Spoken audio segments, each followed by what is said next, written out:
Hi friends, ನಮಸ್ಕಾರ. ಎಲ್ಲರೂ ಹೇಗಿದ್ದೀರಾ? ಇವತ್ತು ಮನೆ ಹತ್ರ ಒಂದು ಬೀಚ್ ಇದೆ, ಅಲ್ಲಿ ಹೋಗೋಣ ಅಂತ ಹೋಗ್ತಾ ಇದ್ದೀವಿ. ಲೀಡೋ ಬೀಚ್ ಅಂತ ತೋರಿಸ್ತೀನಿ ಬೀಚ್ ಹೇಗಿದೆ ಅಂತ. ಸನ್ಸೆಟ್ ಎಲ್ಲ ನೋಡ್ಕೊಂಡು ಬರಬೇಕು ಅಂತ ಹೊರಟಿದ್ದೀವಿ. ತುಂಬ ಬಿಸಿಲಿದೆ ಹೊರಗಡೆ. ಸನ್ಸೆಟ್ ತೋರಿಸ್ತೀನಿ ನಿಮಗೆ ಇವತ್ತು. ಇಲ್ಲಿ ಪ್ಲೇಸ್ ಎಲ್ಲ ನೋಡಲಿಕ್ಕೆ ತುಂಬ ಚೆಂದ ಆಯಿತಾ. ಒಂಥರ ನೀಟ್ ಗ್ರೀನರೀಸ್, ತುಂಬ ಗ್ರೀನರಿ ಇದೆ ಇಲ್ಲಿ. ಎಷ್ಟು ಒಳ್ಳೆ ಸಿಟಿ, ದೊಡ್ಡ ಸಿಟಿ ಆದರೂ ಕೂಡ ಚೆಂದ ಗ್ರೀನರೀಸ್ ಇದೆ. ಎಷ್ಟು ಬಿಲ್ಡಿಂಗ್ಸ್ ಇದೆಯೋ ಅಷ್ಟೇ ಮರಗಳು ಕೂಡ ಇದೆ. ಸೊ ನೋಡಿ, ಪ್ಲೇಸ್ ಎಲ್ಲ ತುಂಬ ಚೆಂದ ನೋಡಲಿಕ್ಕೆ. ನೋಡಿ, ಇದು ಪಾರ್ಕ್. ಬಟ್ ಇಲ್ಲೆಲ್ಲ ಹೀಗೆ ಟೇಬಲ್ ಎಲ್ಲ ಇಲ್ಲಿ ಟೇಬಲ್ ಇರುತ್ತೆ, ಅಲ್ಲಿ ಟೇಬಲಲ್ಲಿ ಕುತ್ಕೊಂಡು ಕುಡಿತಾ ಇರ್ತಾರೆ. ಇಲ್ಲಿ ಕುಡ್ದೆಲ್ಲ ಲೇಲೆ ಹಾಕುವವ್ರನ್ನ ನಾನು ಇಷ್ಟರವರೆಗೆ ಸಹ ನೋಡಲಿಲ್ಲ. ಬಟ್ ಎಲ್ಲರೂ ಕುಡಿತಾರೆ ಓಪನ್ ಆಗಿ, ರೋಡ್ ಪಕ್ಕದಲ್ಲಿ, ಫುಟ್ಪಾತಲ್ಲಿ ಎಲ್ಲ ಕುತ್ಕೊಂಡು ಕುಡಿತಾರೆ.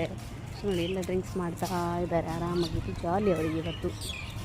ಅಲ್ಲಿ ನೋಡಿ, ಲೇಡೀಸ್ ಸಹ ಕುತ್ಕೊಂಡು ಡ್ರಿಂಕ್ಸ್ ಮಾಡ್ತಾ ಇದ್ದಾರೆ. ಇದೆಲ್ಲ ನೋಡಿ, ಇಲ್ಲಿ ಎಲ್ಲ ಕಡೆ ಹೀಗೆ ಸಿಟ್ಟಿಂಗ್ ಏರಿಯಾಸ್ ಇರ್ತದೆ, ಪಾರ್ಕ್ ಅಂತ ಹೇಳಿ ಎಲ್ಲ ಕಡೆ ಇರ್ತದೆ ಹೀಗೆ.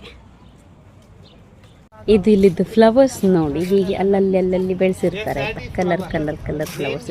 ಇದು ರೋಡು ನೋಡಿ, ಇದು ರೋಡ್ ಆ್ಯಕ್ಚುಲಿ, ಅಂದರೆ ನಾವು ಓಡಾಡುವ ರೋಡು. ಸೊ ಇಲ್ಲಿ ಹೀಗೆ ಫ್ಲವರ್ಸ್ ಇದೆಲ್ಲ ನಮ್ಮಲ್ಲಿ ಸಹ ಉಂಟು. ಜೀನಿಯಾ ಹೇಳ್ತೇವಲ್ಲ ನಾವು, ಅದು ಫ್ಲವರ್ ಕಾಣ್ತದೆ. ಬಟ್ ಸ್ವಲ್ಪ ಡಿಫ್ರೆಂಟಾಗಿ ಉಂಟು, ತುಂಬ ಹೂ ಬಿಟ್ಟಿದೆ ನೋಡಿ. ಇಂಡಿಯಾದಲ್ಲಿ ಆಗ್ತದಲ್ಲ ನಿತ್ಯಾನಂದ ಪುಷ್ಪ, ಅದೇ ಇಲ್ಲಿ ಕಲರ್ ಅಲ್ಲಿ ಇರ್ತದೆ ಹೀಗೆ.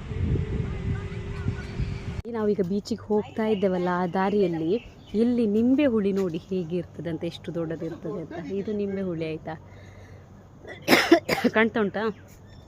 ಓಕೆ, ಅದಂದರೆ ಬಲ್ಲೆ ಒಳಗೆ ಉಂಟು, ಹಾಗೆ ನನಗೆ ಸರಿ ತೋರಿಸ್ಲಿಕ್ಕೆ ಕಾಣೋದಿಲ್ಲ. ಇದೊಂದು ಸಣ್ಣ ನಿಂಬೆ ಹುಳಿ, ಬಟ್ ತುಂಬ ಇಷ್ಟು ದೊಡ್ಡದಾಗ್ತದೆ ನೋಡಿ, ಇಷ್ಟು ದೊಡ್ಡದು ಹೀಗೆ ಉಂಟು. ಕಾಣಿಸ್ತದಾ? ಅದಕ್ಕಿಂತ ದೊಡ್ಡದು ಇಷ್ಟು ಸಹ ಉಂಟು ರೋಡಲ್ಲಿ ಎಲ್ಲ ಉಂಟು.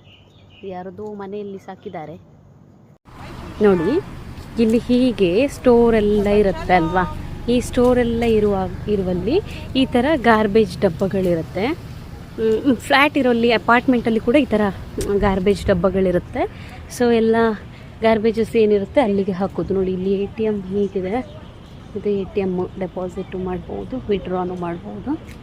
ಇದು ಆ್ಯಕ್ಚುಲಿ ಬ್ಯಾಂಕು ಕ್ಲೋಸ್ ಆಗಿದೆ ಇವತ್ತು. ಇದು ನೋಡಿ, ಇಲ್ಲಿದ್ದೊಂದು ಹಕ್ಕಿ, ನಮ್ಮಲ್ಲಿ ಪಾರಿವಾಳ ಇರ್ತದಲ್ಲ ಹಾಗೆ ಇಲ್ಲಿ ಈ ಥರದ್ದು ಹಕ್ಕಿ ತುಂಬ ಉಂಟು. ಇಸ್ರೇಲಿಗೆ ಬಂದು ಇಷ್ಟು ದಿವಸದಲ್ಲಿ ಫಸ್ಟ್ ನೋಡಿದ ಸ್ಕೂಟರ್ ಆಯಿತಾ ಇದು. ನನಗೆ ಇದನ್ನು ನೋಡಿ ತುಂಬ ಖುಷಿ ಆಯಿತು. ಇಲ್ಲಿ ನಿಲ್ಲಿಸಿದ್ದಾರೆ, ಹೋಂಡಾದವರದ್ದು ನೋಡಿ, ಹೋಂಡಾದವರದ್ದು ಹೆಸರೆಲ್ಲ ಸ್ವಲ್ಪ ಹೋಗಿದೆ. ಹೀಗೆ ಉಂಟು. ಹೆಚ್ಚಿಗೆ ಬೀಚಿಗೆ ಬಂದಲ್ಲಿ ಸುಮಾರು ಸ್ಕೂಟರ್ಸ್ ಉಂಟು ರೀ. ಇದು ನೋಡಿ, ಇದೊಂದು ಯಾವುದು ಡಿಫ್ರೆಂಟ್ ಆಗಿದೆ ಮಾತ್ರ, ಇಂಡಿಯಾದಲ್ಲಿ ಇದ್ದ ಹಾಗಿಲ್ಲ, ಚೆನ್ನಾಗಿದೆ.